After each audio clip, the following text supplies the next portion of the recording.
VC3 set B এর এখন number 13টা করব। নাম্বার 13 এ দেখো বলা আছে a is equal to 3, -2, b is equal to -1, 6 and c is equal to 5, y. Calculate the value of y given that c is parallel to a minus b. C is parallel to a minus b. Parallel যখন আমরা ইকুয়েশনে show করতে যাব তখন আমরা করব কি, একটা কনস্ট্যান্ট দিব a minus b। এই যে আমাদের ইকুয়েশনটা ফর্ম হয়ে গেছে। প্যারালেল শো যদি আমরা ইকুয়েশনে শো করতে চাই, ইকুয়েশনে জাস্ট একটা কনস্ট্যান্ট দিয়ে দিব on the right hand side.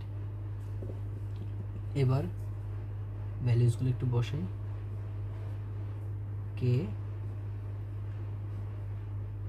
a হচ্ছে 3 -2 -1 6, এটা হচ্ছে আমাদের equation form.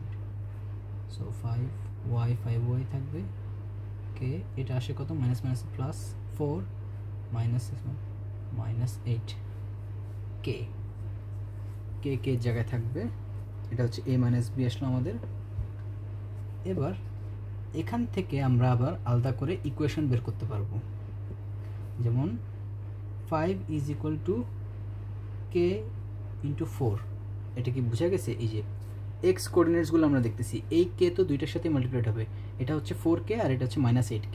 So 5 is equal to 4k। So k কি 5/4, আমাদের k ভ্যালুটা আমরা পেয়ে গেছি।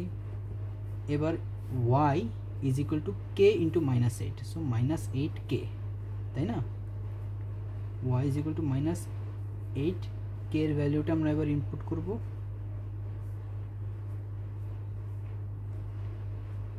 -2 into 5 হয়ে যাবে, y is equal to -10। এটাই কি ভ্যালু? অ্যান্সার, হ্যাঁ, নাম্বার 13 এর অ্যান্সার এটাই। আমরা প্যারালেলকে ইকুয়েশনে শো করার সময় একটা কনস্ট্যান্ট ইউজ করব।